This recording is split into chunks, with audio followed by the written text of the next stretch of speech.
तो sir Nifty bank Nifty हो गए, लेकिन अब पैसा कहाँ बनेगा? कल बहुत सारे सेक्टर्स बनाए, मिड और स्मॉल कैप भी, आज कहाँ?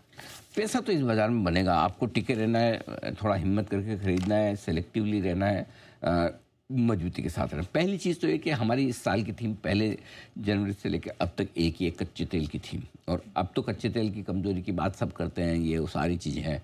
हमने पहली जनवरी से ही हमने कहा था, तब तो $82-85 चलता था ना। हाँ, उस ज़माने की बात है। $82-80 $80 के ऊपर होता था। तब हम कहते थे कि भाई इस साल कच्चा तेल 55-60 की रेंज में आना चाहिए, और आया भी। सो हमें लगता है कि इस कच्चे तेल की कमज़ोरी से फ़ायदा उठाने वाले सेक्टर बायोन डिप्स हैं, जिनमें आपकी तेल कंपनियाँ हो गई, एचपीपीसी, आईओसी, एविएशन कंपनियाँ इंडिगो हो गई, पेंट कंपनियाँ एशियन बर्जर वगैरह, जो आपको पसंद हो। ये एक सेक्टर है जहाँ पैसा लगाने का। लेकिन डिफेंस शेयरों में थोड़ी बहुत प्रॉफिट बुकिंग रहेगी। कोई बड़ा कमजोरी वाला मामला नहीं है। इन्वेस्टमेंट के लिहाज से आपने लिया तो 2-5% के गिरावट से घबराए भी नहीं। डिफेंस कंपनियों में 5 से 10% का मूव बहुत नॉर्मल है ऊपर नीचे की तरफ, क्योंकि ये हाई बीटा स्टॉक है। बढ़ते भी अनाप शनाप है, घटते भी ऐसे ही हैं। सो ये थोड़ी प्रॉफिट बुकिंग रहेगी, जैसे जैसे शांति होगी दुनिया में थोड़ी प्रॉफिट, बट लॉन्ग टर्म ये बढ़िया है, कोई दिक्कत नहीं। तीसरा आपके लिए ओएनजीसी और ऑयल इंडिया जैसी कंपनियां, ये जो चली है कच्चे तेल की तेजी के दम पर, यहाँ ऊपर में दबाव रह गई, मुश्किल रहेगा इनके लिए टिकना, और नहीं चल पाएंगे। लेकिन सामने गैस कंपनियों के लिए अच्छा समय है। मुझे लगता है MGL, IGL, city gas distribution कंपनियां जो है वहाँ पॉजिटिविटी रहेगी। अब आपको जो खरीदारी करनी है उसमें कहाँ फोकस करें? रोज रोज कुछ बदलने की ज़रूरत नहीं। जो आपको पसंद और जो आपको समझ में आए वही खरीदिए, और वो है एनबीएफसी।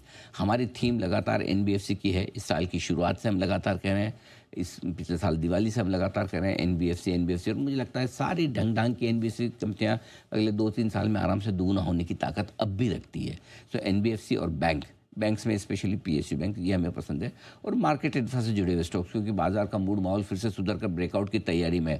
ऐसे में brokers, mutual funds, wealth management कंपनियां, एक्सचेंजेस, आरटी एजेंट, डिपॉजिटरीज, जो आपको समझ में आए, जो आपको पसंद आए वो खरीदिए। मार्केट इंफ्रास्ट्रक्चर लगातार वापस से तेजी करने के लिए तैयार हैं।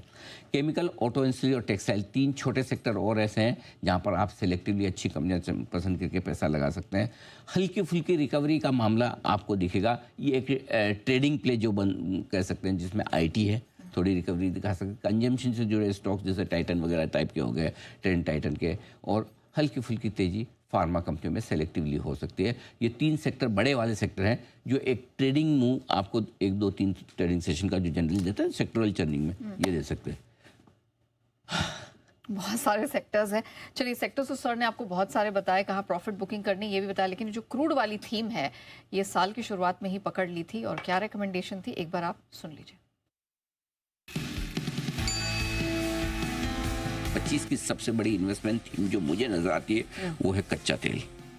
तो मेरा ये मानना है कि कच्चे तेल के फंडामेंटल कमज़ोर हैं। धीमे धीमे सबका रिन्यूएबल एनर्जी पर फोकस हो रहा है। अमेरिका ऑलरेडी सेल्फ सफिशिएंट होकर एक्सपोर्ट करने लगा है।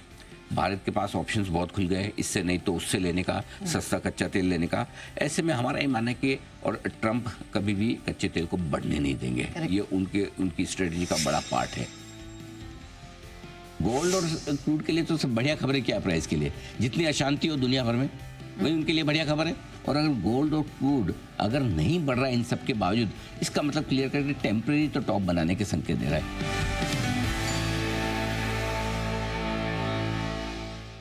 चलिए, ये तो सेक्टर्स हैं जिनमें आपको निवेश से मिलेगा फायदा, लेकिन क्यूज आज के कैसे हैं?